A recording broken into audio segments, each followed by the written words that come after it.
tengo grabada en la cabeza la fecha. La última vez que estuvo aquí Paola Pavón fue el 2 de febrero del 2023. Primero, para los que dicen que la prefecta acá está todos los días en Radio Pichincha. Y después es como una suerte de reclamo público de parte de los compañeros que dicen la prefecta no viene a la radio.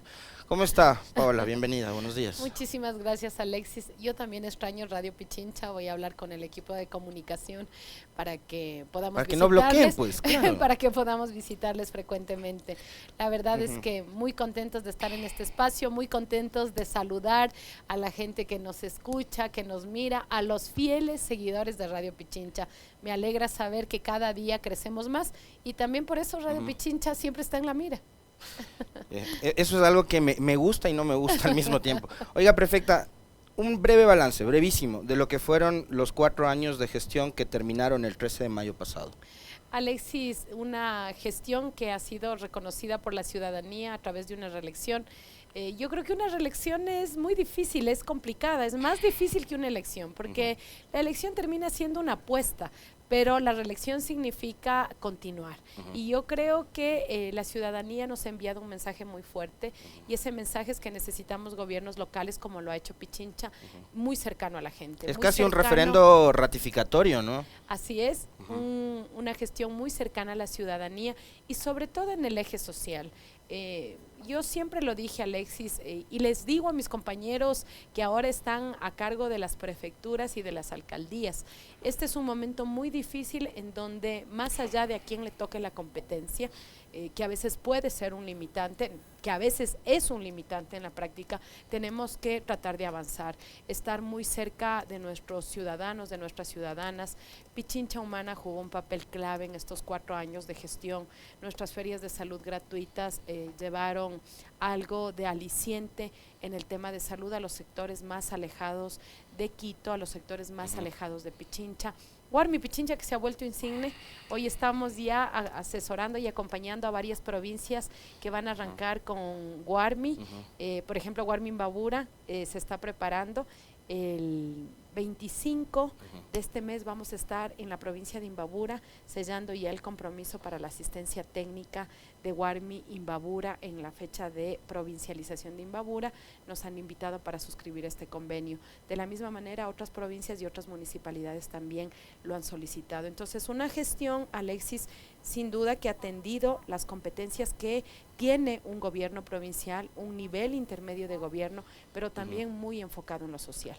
Ahora, este primer mes de gestión, empecemos quizás por aquel evento de posesión muy popular que se vivió en Quitumbe, acompañada de no solo de sus simpatizantes, sino de la ciudadanía en general, porque fue un evento público, abierto, con una feria productiva, y ahí Paola Pavón sorprende a los asistentes e incluso a sus propios detractores con algunos anuncios importantísimos que hace.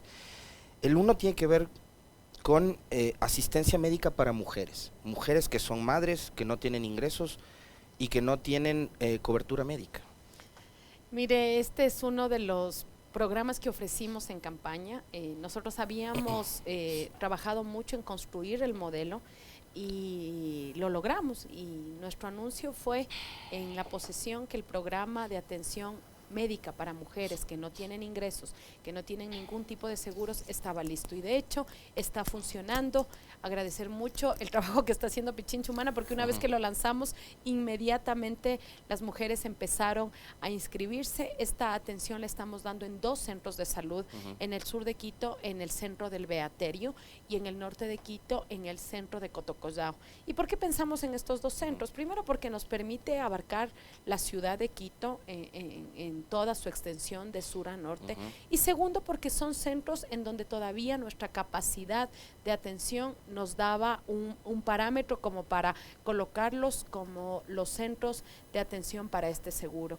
Y Alexis, nos comprometimos en campaña y lo vamos a seguir haciendo. Nosotros creemos que frente a un sistema de salud público colapsado, un sistema público de salud que no le da respuesta a la ciudadanía, tenemos la obligación de prestar un servicio de salud. Con $5, y aclaro, con $5 al año, las mujeres pueden recibir 2 atenciones en medicina general, pueden recibir atención ginecológica, pueden hacerse los 2 exámenes que todas las mujeres deberíamos hacernos, un Papá Nicolau que tenemos que hacernos al año, vamos a cubrir ese Papá Nicolau, y las mujeres mayores de 40 años y con prescripción obviamente del médico pueden hacerse su mamografía. Es decir, estamos haciendo salud preventiva para evitar cáncer uterino, para evitar cáncer de mama, que es una de las mayores preocupaciones que tienen las mujeres en Pichincha. Entonces, estamos listos para atender. Continuamos con Pichincha Humana atendiendo en nuestros 11 centros de salud, continuamos con nuestras ferias de salud gratuitas y ahora con este servicio especializado pensando en nuestras mujeres, porque sí se puede hacerlo. Y la prueba de esto es que sí puedes dar salud de calidad, accesible a los sectores más populares, pero además un sistema de salud cálido que acoge a nuestras mujeres. Está pensado este programa, prefecta, por lo que tiene que ver con, digamos, cuidar de quienes nos cuidan, ¿no? Le escuchaba le escuchaba en alguna entrevista anterior o en alguna intervención anterior, cuidar de quienes nos cuidan, decía. Y eso tiene que ver porque las madres que cumplen a veces dobles papeles en el hogar, y en la pandemia eso estuvo muy evidenciado, fueron hasta maestras y cuidadoras no solo de los hijos, sino de las parejas, dejan siempre al último su atención, porque claro, priorizan el cuidado de los niños y demás. Por eso tan importante este tipo de asistencia médica. Sí, porque estamos pensando en las que no tienen nada. Esa es nuestra mayor preocupación. Posiblemente una mujer que me está escuchando, que tiene la posibilidad de pagar un seguro privado, que cada vez somos menos las mujeres por la situación económica, sabe lo importante que es tener un espacio donde va a hacerse atender, saca un turno y le dan una fecha. O las mujeres que a pesar del vía crucis que hoy vivimos tenemos la seguridad social, pero hay mujeres que no tienen nada. Y Alexis, yo creo que esta sí es una diferencia de cómo entendemos los gobiernos nacionales o los gobiernos progresistas. Debe jugar un rol el Estado. El Estado desde lo local, el Estado desde lo central. Mire, yo recuerdo la participación muy activa que tuve en el tiempo como asambleísta para la seguridad social para amas de casa. Recordará que este fue un proyecto de la Revolución Ciudadana. Entonces, creo que no es menor recalcar que cuando hay gobiernos locales y gobiernos nacionales progresistas que creemos que el Estado debe garantizar derechos de los que menos tienen, se toman decisiones como esta. Seguridad social para amas de casa en el gobierno de la Revolución Ciudadana y ahora en el gobierno de Pichincha, en nuestras posibilidades, atención médica para las mujeres que no tienen ningún tipo de seguro. Y esto es lo que está en debate ahora en esta elección presidencial, y me dirán que estoy topando ya el tema electoral, pero sí me parece importante insistir. Usted decía hoy en la mañana, con la evaluación que se hacía de los presidentes en América Latina, posiblemente en muchos lugares dirán, no hay que votar por la derecha y no hay que legitimar modelos neoliberales, porque esta es la dicotomía. Es que nos quedó de elección, pues. Mire, Alexis, esta semana estuve en una conferencia muy importante. El exalcalde de Colombia vino, si me confirman el apellido, Lucho, se me fue este momento, Garzón, Lucho Garzón, alcalde, exalcalde de Bogotá, vino a una conferencia en la Casa de las Culturas a propósito del rol de los gobiernos locales y el combate a la violencia. Y él planteó una frase que me quedó sonando: la confrontación entre las derechas y los derechos. Eso es lo que está en juego en la siguiente elección. Las derechas que siguen apostándose por un modelo neoliberal que restringe derechos, y una propuesta progresista que sí cree que ampliar derechos es posible, porque ya lo hicimos y cada vez en nuestra acción, en nuestra política pública local, demostramos que es posible. Disputa que le está viviendo a propósito Colombia a partir de las reformas laborales que está promoviendo Petro. Así que imagínese, las derechas versus los derechos. Me encantó esa frase. Oiga, prefecta, hablamos de derechos, porque remontándome nuevamente a su discurso del 14 de mayo, usted habló ahí de una propuesta que ya a la cual usted se refirió en campaña, pero que venía siendo también parte de, no solo de su administración anterior, sino de una lucha que es muy personal y que tiene que ver con el aborto para casos de violación. Y usted el 14 de mayo se refirió a ese tema. Alexis, lo personal es político y creo que en este caso los derechos de las mujeres es un tema que no puede estar sujeto a chantajes, no puede estar sujeto a restricciones, y nosotros hemos insistido que una vez que la Asamblea Nacional, después de la presión de la Corte Constitucional y la presión de las organizaciones ciudadanas, dio un paso importante en la despenalización de la interrupción del embarazo en caso de violación, ahora lo que toca es brindar la asistencia. Y nosotros también en Pichincha Humana, como parte de nuestra política integral de atención a mujeres, también hemos contemplado este servicio en uno de los centros de salud, que es el Centro de Salud en Solanda. Pero ahí, Alexis, yo quisiera que miremos el tema de atención en salud sexual y reproductiva a las mujeres de manera integral, como lo estamos mirando en la prefectura y en Pichincha Humana. Primero, nosotros damos atención en el tema ginecológico, en el tema de acompañamiento a las mujeres que han decidido ser madres y quieren ser madres y están en gestación. Damos atención también después del embarazo. También estamos prestando atención y acompañamiento en el uso de métodos anticonceptivos. Nosotros estamos entregando métodos anticonceptivos de manera gratuita, y como parte de toda esta política integral en salud sexual y reproductiva, en salud materna para las mujeres, hemos incorporado también la atención para las mujeres que lastimosamente han sufrido un capítulo tan doloroso como es una agresión y una violación sexual. Así que no estamos haciendo ni más ni menos de lo que nos permite la ley. Así que también para quienes quisiera hacer más, yo me imagino. Mire, ustedes saben que yo soy una defensora de la libertad de las mujeres respecto de sus decisiones, de las decisiones sobre su cuerpo. Yo creo en la soberanía de los cuerpos de las mujeres y por lo tanto no es desconocida mi postura de apoyo a la interrupción del embarazo en cualquier caso. Me gustaría que el Estado ecuatoriano haya avanzado más. No lo ha hecho, son condiciones duras y difíciles, no todo el país piensa igual, es un tema que sigue siendo polémico en la sociedad ecuatoriana. Hay sociedades que ya lo han superado y este es un tema que no está en discusión, pero en sociedades como las nuestras, más conservadoras, más patriarcales, con mayores dosis de machismo, sigue siendo muy difícil entender que las mujeres tenemos el derecho de poder elegir y poder decidir. Voy a hacer una digresión en la agenda de preguntas que tenía para la prefecta, me va a salir un ratito del tema de la gestión, ya que estamos hablando del asunto aborto. A la Revolución Ciudadana le critican porque les dicen que son borregos, pero al mismo tiempo les exigen que sean borregos. Entonces, sobre el tema del aborto y el feminismo, piden que todas las mujeres que militan en la Revolución Ciudadana piensen igual que usted, igual que Gisela Garzón, que Viviana Veloz, que Jairén Noriega, ahora que Marcela Guiñaga, que tuvo un cambio muy interesante durante la última asamblea. Pero tienen una candidata presidencial como Luisa González que no comulga precisamente con esas ideas. Eso habla de la Revolución Ciudadana, bien o mal, desde el punto de vista de la democracia, del respeto a las visiones, etcétera. Mire, Alexis, la Revolución Ciudadana es primero un partido político, un movimiento político que existe.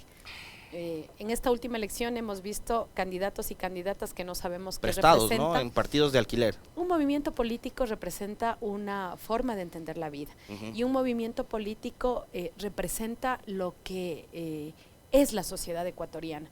Y nuestro movimiento de la Revolución Ciudadana es exactamente eso, expresa la diversidad de criterios y de pensamientos del pueblo ecuatoriano.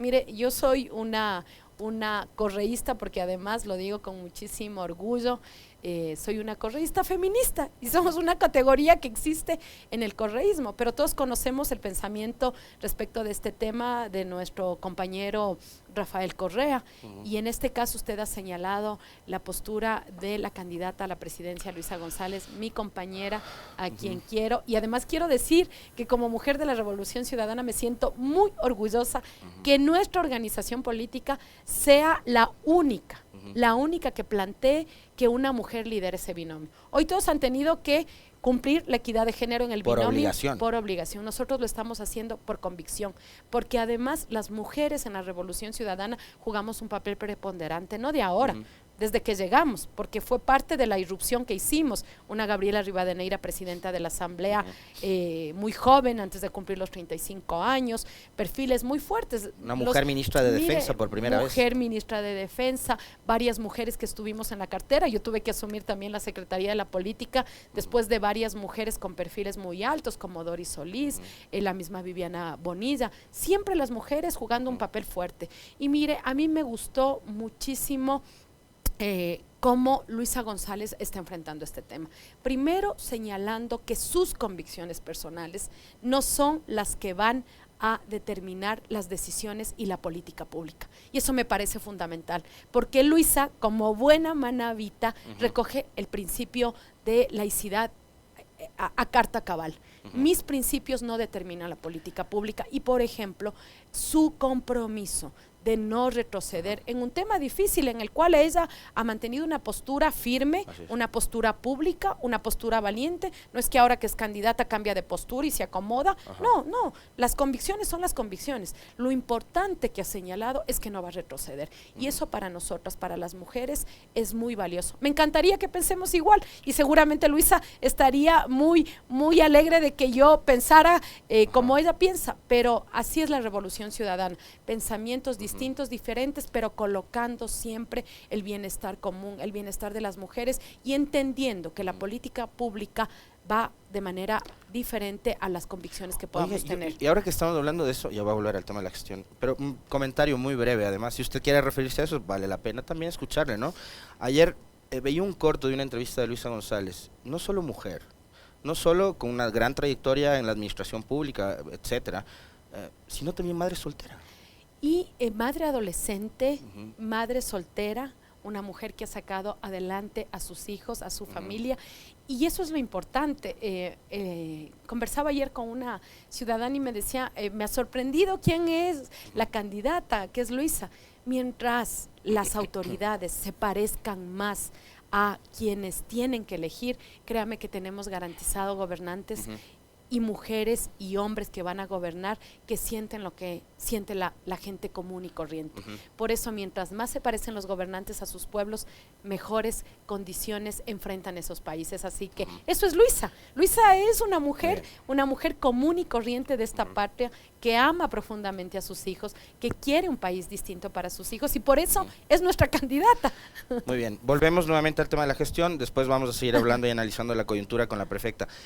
Pasamos del tema de derechos quizás a algo que históricamente ha sido como la asignación de las prefecturas por naturaleza, la vialidad. En esta semana veíamos que están ya arrancando los trabajos de mantenimiento en la vía Mitad del Mundo Río Blanco, que es importantísima porque en teoría es la vía que nos conecta con la costa, ¿no? Con Santo Domingo, con Manabí, con Esmeraldas. Ahora, y usted nos dirá también qué va a pasar, se ha reunido ya con el ministro de Obras Públicas, César Ron, qué va a pasar con el puente sobre el Río Blanco, que está ya desde mediados de marzo sin poder conectar a Pichincha con la costa. Pero cuéntenos un poco sobre la vialidad, los trabajos que han empezado en la Mitad del Mundo y lo que se está haciendo también en la LOAG. Alexis. Y adicionalmente en otras vías de la provincia. Alexis, en la campaña los periodistas, algunos colegas suyos, no todos, algunos, me decían, ¿qué es lo que no hizo Paola Pavón en estos 4 años de gestión? ¿Qué es lo que no le deja satisfecha? Y me decían, no me salga con cualquier respuesta porque todo el mundo dice hemos avanzado. No, yo les decía frontalmente porque era uno de los grandes proyectos que se quedaron en el periodo anterior, una rehabilitación integral de la vía Calacalí-Río Blanco, y no porque no lo hayamos intentado. Cuando asumimos la prefectura recibimos una alianza público-privada con una empresa que lastimosamente no cumplió, y nosotros, después de varios meses de darle la oportunidad de que avance el contrato y después de que dejó botada la obra, aplicamos la terminación unilateral de ese contrato. Inmediatamente, me acuerdo que lo hicimos en la Mitad del Mundo, muy contentos, anunciamos ya la empresa que había ganado el concurso después de haber cerrado todo el proceso legal de terminación unilateral de contrato. Y también la empresa, al no poder cumplir los requisitos de colocar los 3 peajes, recuerde que se armó la polémica, los 3 peajes en los 157 kilómetros, también nos dijo, este no ha sido un buen negocio, nos vamos. Ajá. Y ahí también un mensaje, porque hoy oigo a muchos candidatos insistir y decir, es que las alianzas público-privadas y es que los privados… Pero eran los que se oponían a que se pongan los peajes. Y es que vamos a concesionar las vías. No, esto no es tan simple. Esa vía nunca ha representado un interés en ese sentido porque transitan entre 2.800 vehículos, 2.900 al día versus los 12.000 de la vía Aloa, que es así, obviamente, tiene otras condiciones. Y creo que vale la pena que se refiera también, prefecta, porque digamos, el tránsito que hay, la responsabilidad que tiene usted como gobierno provincial y la extensión de la vía. Son 157 kilómetros. ¿Cómo se hace para pavimentar y dar mantenimiento a una vía tan extensa? La LOAC tiene 72,5 kilómetros para que puedan comparar. Por eso cuando yo escuchaba en campaña algunos que decían, es que la prefecta no lo pudo hacer y vamos a ampliar, no es real. Pero ese dolor que nos dejó la administración anterior ya lo hemos superado, Alexis, y estamos iniciando la intervención y el recapeo de 45 kilómetros, Alexis. Son 45 kilómetros los que vamos a intervenir en la vía Calacalí-Río Blanco. Son los 45 kilómetros más afectados y… El día de ayer tuvimos sesión de consejo, la segunda sesión de consejo ordinaria que fue en el Cantón Rumiñahui, y me alegró mucho escuchar a los alcaldes del noroccidente diciendo, estamos viendo que por fin se está haciendo un trabajo serio, porque claro, lo que hemos hecho los 4 años anteriores ha sido dar mantenimiento y bachar la vía, realmente tener la vía bien para los feriados de carnaval, los feriados de Semana Santa, porque sabemos que el turismo es un mecanismo importante, pero ahora… hemos hecho esta intervención porque contamos con 11 millones de dólares, que es lo que cuesta esta intervención, solamente de la tercera parte de la vía, Alexis. Estoy hablando de 45 kilómetros de los 157 kilómetros que tiene la vía. Entonces, 11 millones que se financian ¿cómo? 9 con crédito del BEDE y 2 millones que estamos poniendo de contraparte de la prefectura. Este fue un crédito que se tomó casi un año, por eso es que decían la prefecta anuncia que el crédito ya llega, y realmente el crédito llegó en noviembre del año pasado. Además, el momento en que estábamos cerrando ya año, tuvimos que hacer ampliación del techo presupuestario para recibir el crédito, hemos corrido para poder hacer el concurso, obviamente, de acuerdo a la ley de contratación pública, y ya pude estar este fin de semana, Alexis, con la empresa. Además, la empresa muy contenta. 150 personas están trabajando en este contrato. Imagínense lo que significa la obra pública. Inyección económica, dinamización del empleo. De los 150 plazas laborales, de las 150 plazas laborales, 53 son de la zona. Qué bueno. Y eso significa la inversión pública, una inversión pública que atiende obras, que puede generar trabajo y que además mejora las condiciones de turismo. Y esto también es algo que va a estar en debate, Alexis, en esta campaña electoral. El fin de semana estuvimos inaugurando 2 vías importantes en la zona del noroccidente, o sea, fue noroccidente total. Estuvimos inaugurando la vía Nanegal-Nanegalito, 8 kilómetros de intervención. La vía está lindísima, la gente está muy contenta. Zona del Chocó, hay que ir a visitar. Zona del Chocó, les pido además a la gente que hace bicicleta que por favor vaya, que visite, que se coma un ceviche de palmito en Nanegalito, coja fuerza, llegue a Nanegal, vaya a la piragua, se bañe, y ahora tienen una vía en perfecto estado. Y también estuvimos inaugurando la vía, el primer tramo de la vía Gualea Cruz, el Porvenir, que es una vía que es una solución vial que nos conecta hasta el Chontal con Imbabura, y por nuestros pocos recursos lo estamos haciendo por tramos. Yo espero terminar mi gestión en estos 4 años y culminar con esta vía importante. Pero Alexis, yo les decía este fin de semana que el candidato que vaya a ofrecer reducción de gasto, que vaya a ofrecer que va a restringir el gasto público, sea un candidato que no tenga el apoyo de la ciudadanía. Porque mire la diferencia.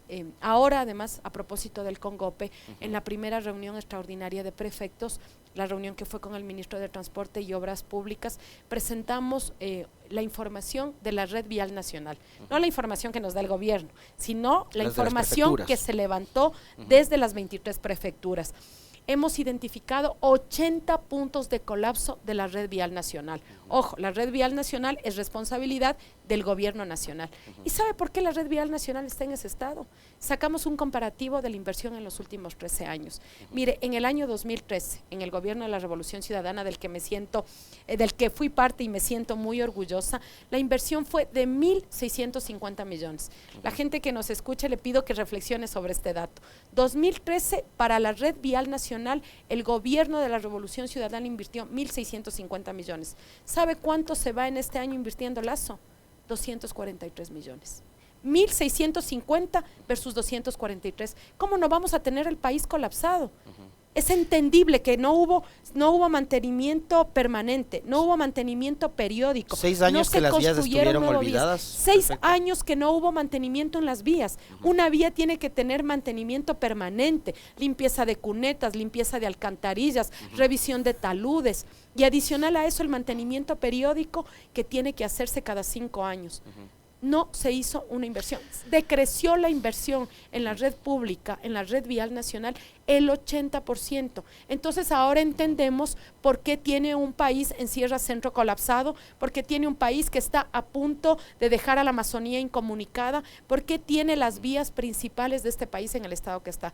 Y yo les decía a la gente que me siento muy orgullosa de, en medio de esta debacle de la red vial nacional, que la prefectura siga inaugurando obras, que siga inaugurando obras viales y que siga generando caminos que juntan a la gente, caminos que generan producción, caminos que permiten que los productos de la zona rural lleguen en buen estado a la zona urbana para que no les compren a precio de gallina enferma, caminos que motivan el turismo. Y esa también es la diferencia entre lo que significa un gobierno progresista y un gobierno que tiene claro lo que debe hacer. Perfecta.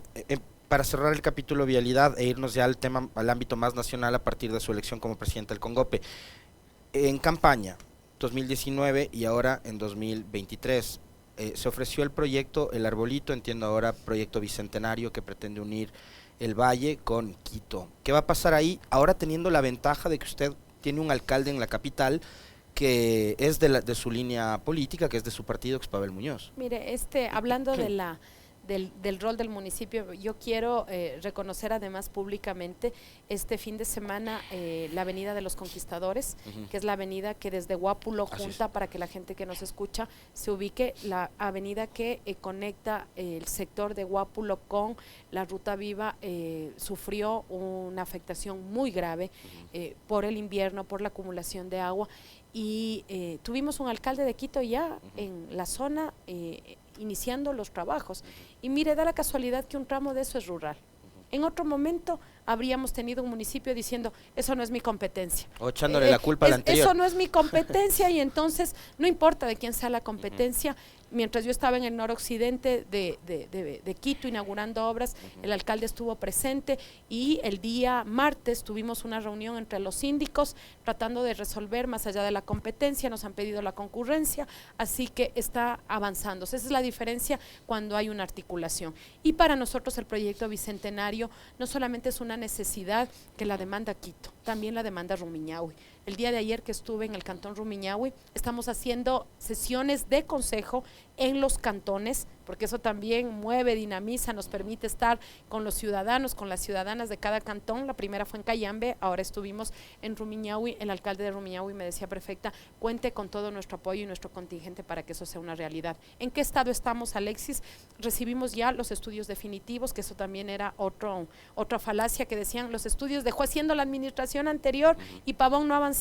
No, los estudios recién los terminaron, recién los hemos recibido. Sabemos exactamente que el proyecto cuesta 200 millones y nos interesa en este momento conseguir el aliado estratégico. Tenemos varias reuniones programadas para estos últimos 15 días del mes, y esperamos tener buenas noticias pronto en este tema. Seguimos trabajando, ese aliado estratégico es fundamental, son 200 millones, y claro, todo el mundo me dice, bueno, esperemos que pase rápido el tiempo y ya tengamos gobierno para que también sea un proyecto nacional. Nos encantaría, así que también estamos rogando que los tiempos cambien.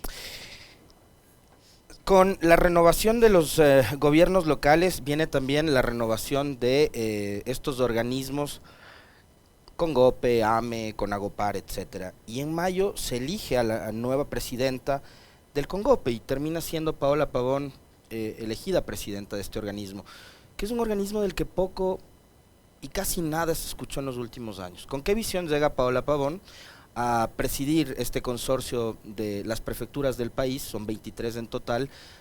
¿Qué visión tiene? ¿Qué impronta le quiere usted poner al CONGOPE, prefecto? Bueno, primero creo que después de varios años de un modelo de descentralización que planteó la Constitución y que planteó el Código de Descentralización, es importante reflexionar cuánto se ha avanzado en ese camino.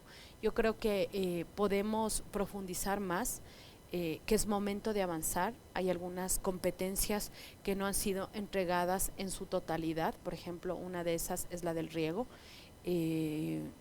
Y creemos que es un momento en donde hay que profundizar la descentralización, precisamente por la crisis nacional.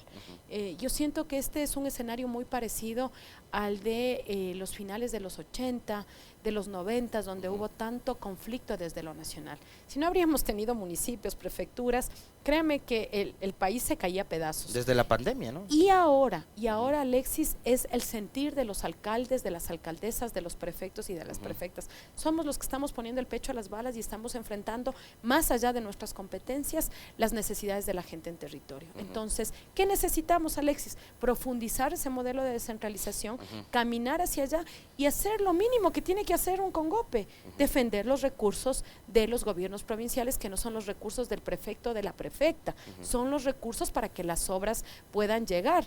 Nosotros tenemos el gobierno tiene con las prefecturas una deuda de 426 millones, y lo digo textualmente, 426 millones, y la deuda que tiene el gobierno es por varios rubros. Nos deben por riego, nos deben por IVA, nos deben por FINGAD 1, FINGAD 2 o FINGAD 3, que fue un modelo que se creó, que acumuló todas las deudas a esas fechas, y que se hizo un modelo a través del BEDE para que con proyectos se pueda justificar.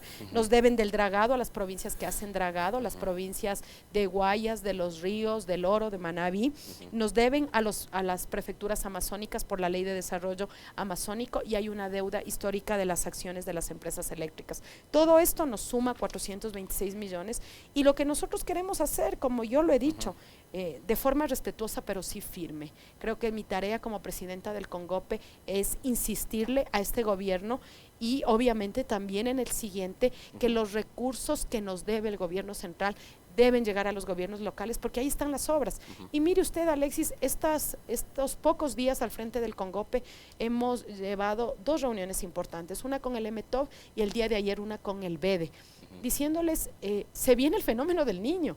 O sea, no nos demos tantas vueltas. Si queremos tener una respuesta en esta catástrofe que va a vivir el país, necesitamos tomar las decisiones ya. El fenómeno del niño ya arrancó. Ustedes fueron a la reunión primero con César Ron en el EMETOP, y ayer, entiendo, con Homero Castanier, que es el gerente del BEDE, y les plantearon a los representantes del gobierno que se requieren al menos 150 millones de dólares para poder enfrentar desde lo local lo que será el fenómeno del niño. ¿Hay alguna respuesta quizás de parte del gobierno ya en ese sentido? Mire, ¿por qué 150 millones? Algunos colegas suyos me decían, ¿de dónde salió la cifra? Es el cálculo que hemos hecho para tener equipos camineros que puedan atender la emergencia. ¿Bajo qué análisis? Lo que nos acaba de pasar en Esmeraldas. El Ministerio de Transporte y Obras Públicas no puso una pala en Esmeraldas. La maquinaria que llegó a apoyar en Esmeraldas fue la maquinaria del Guayas, fue la maquinaria de Imbabura y fue la maquinaria de Pichincha. Nuestra preocupación es… Las 3, por cierto, prefecturas de la Revolución Ciudadana. Mire, además, porque entendemos lo que significa una emergencia y sabemos lo que es emergente. Sin duda para nosotros tiene una afectación, porque no es que tenemos maquinaria parqueada, significa cerrar un frente de trabajo y enviar, pero la solidaridad y la angustia, porque veíamos cómo estaba Esmeraldas, los niños, las mujeres, todos con el agua hasta la cabeza. En el caso de Pichincha, no solamente maquinaria y operadores de la maquinaria, sino brigadas de salud, e incluso brigadas de Huihua Pichincha, que es este proyecto para atender mascotas. Y yo quiero agradecer a Radio Pichincha, porque fue una de las que promovió nuestro punto de solidaridad en la Plaza de la República. Yo quiero decirle a la gente que nos entregó sus ayudas, a todos, a todas. El día de ayer se fue el último camión, el día de ayer llegó a el Cantón San Lorenzo. la alcaldesa también de la Revolución Ciudadana, nuestra compañera Adis, el día de ayer en la noche me llamó a decir gracias no solamente por el tanquero que prestó agua durante todos estos días porque no había agua, el tanquero de la prefectura estuvo desplazado en San Lorenzo, y gracias por lo que usted decía, vituallas, víveres, medicina. Quiero agradecer también públicamente al Grupo Ortiz. El Grupo Ortiz fue el que nos facilitó medicina para que las brigadas de Pichincha Humana puedan estar también 2 semanas atendiendo. Pero vuelvo al tema de los 150 millones. El ejercicio de Esmeraldas nos permitió saber que necesitamos tener equipos camineros. Todos coincidimos, nosotros no podemos controlar la naturaleza, pero sí podemos controlar la respuesta. Pero contratar un equipo caminero, además con la ley de contratación pública y con todas las trabas que han puesto a la ley de contratación pública, porque se piensa que todo funcionario público es un delincuente en potencia, entonces ahora lo que hay es trabas para contratar. Si no empezamos la contratación hoy, no vamos a tener los equipos camineros en mes y medio o 2 meses como se requiere. Entonces hemos solicitado que se declare la emergencia, hemos solicitado también que se haga una revisión al reglamento de contratación pública en los temas de emergencia y que se otorguen estos recursos. El día de ayer estuvimos en el BEDE para decir, bueno, por último, si el gobierno nacional nos dice que no hay plata, la plata está fuera en los bancos, en vez de estar aquí, eso sabemos todos, sigue creciendo la reserva y no importa que en 2 meses todo el Ecuador esté con el agua hasta la cabeza. Dijimos, bueno, por último, que el BEDE con los recursos, porque son recursos de los gobiernos autónomos descentralizados, pueda recibir estos recursos y podamos activar. Y hay una de las propuestas que hicimos el día de ayer a Homero Castanier, que es el gerente del BEDE, que además yo quiero decir, siempre ha tenido una predisposición para trabajar. Creo que es de los pocos funcionarios de este gobierno que atiende con celeridad, que nos abre las puertas a todos los gobiernos locales. El día de ayer le decíamos, nos están debiendo de Fingado 1 13 millones que no se han asignado a ningún proyecto, y queremos que esos 13 millones, por lo menos esos 13 millones, se les entregue a las 18 prefecturas que no se les ha entregado para que podamos contratar un equipo caminero. Ahora fuimos solidarios con Esmeraldas, pero ¿qué va a pasar cuando el agua desborde los ríos, cuando el agua desborde Manabí, cuando el agua desborde Guayas, cuando desborde la zona noroccidental de Pichincha? No nos vamos a poder prestar maquinaria entre nosotros, cada uno va a tener que atender esa maquinaria, y si a eso le suma el colapso de 80 puntos en la red vial nacional, realmente estamos a puertas de una grave emergencia.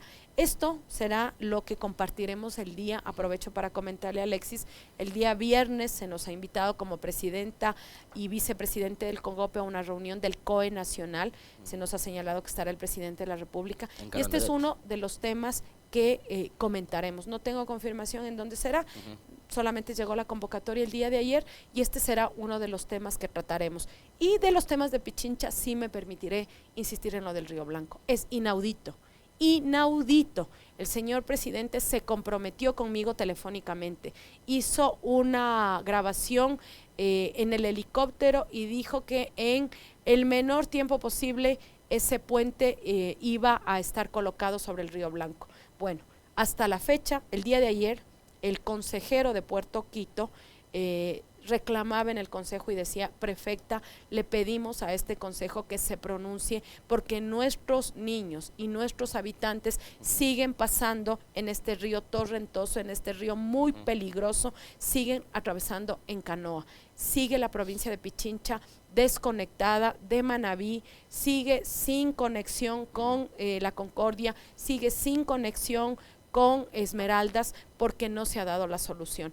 Y creo que lo que pedimos, o sea, si no van a hacer, déjennos hacer. Nosotros como Pichincha, desde el primer día le dijimos al presidente y al ministro, no hay problema, lo hacemos desde Pichincha porque sabíamos lo que esto iba a pasar. Hasta ahora no se arma el puente, no se arma el puente, y cada vez se fue el ministro anterior anunciando en Twitter que el puente se armaba, que el puente se armaba, ya no está el ministro, ya no hay Twitter, ya no tenemos ningún tipo de información. Hizo un cronograma, dijo que el 31 de julio estaría ya instalado el puente.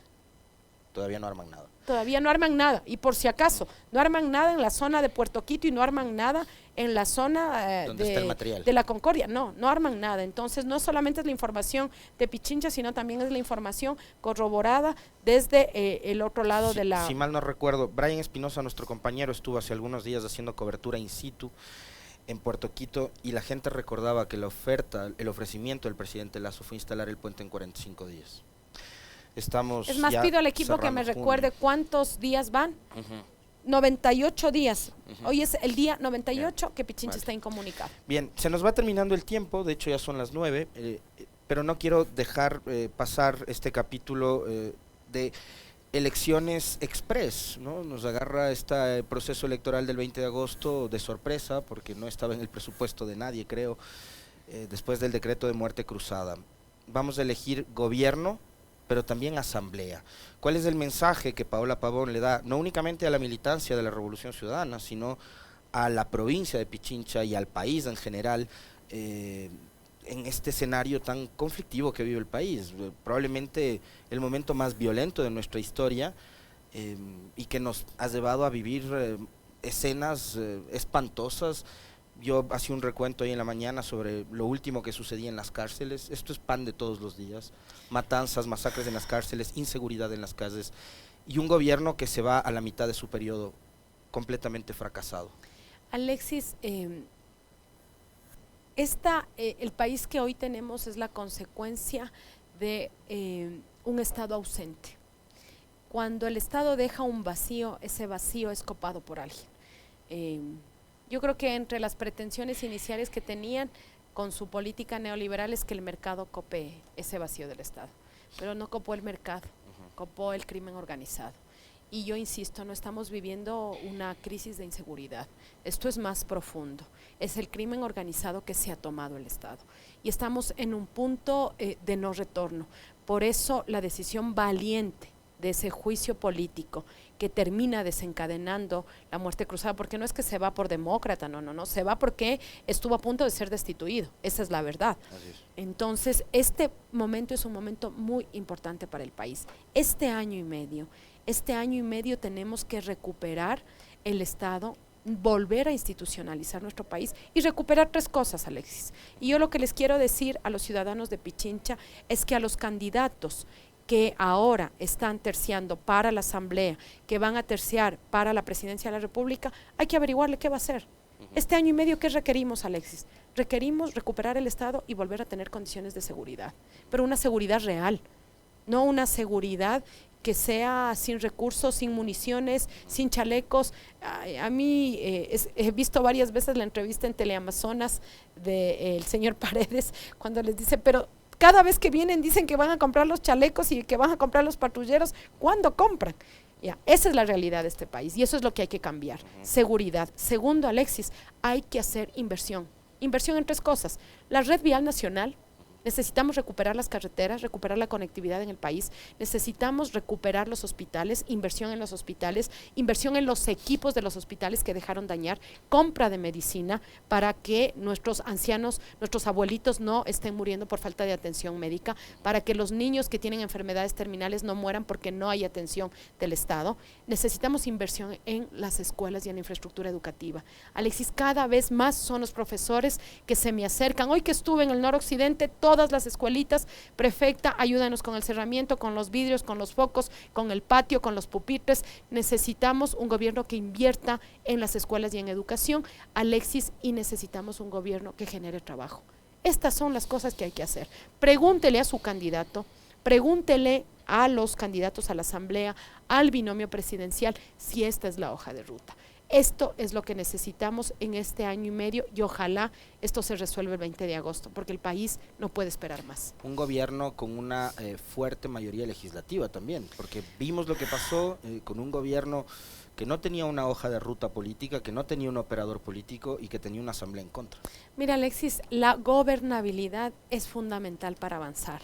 Y lastimosamente hicieron una reforma electoral buscando dañarle a la Revolución Ciudadana y lo que hicieron fue generar un caos en el país. Sin duda, se requiere una mayoría legislativa para poder avanzar, una mayoría legislativa que se sume a las decisiones en bien del pueblo ecuatoriano, porque cuando tenemos una asamblea que le dice no a las decisiones que van en contra de la ciudadanía, ahí sí es una asamblea que debería irse, como usted hacía hace un momento la valoración entre lo que ha pasado ahora en el Congreso colombiano y las críticas que tuvo la Asamblea Nacional. Necesitamos una asamblea que se duela de su gente, que la prioridad sean los ciudadanos y ciudadanas y estos proyectos que van a generar seguridad, que van a generar trabajo, que van a generar inversión pública. La inversión pública dinamiza la economía. La inversión pública significa obras que amplían derechos para nuestros ciudadanos y ciudadanas. Así que recuerde esto, me quedo con esta frase, las derechas o los derechos. Ustedes tienen que elegir.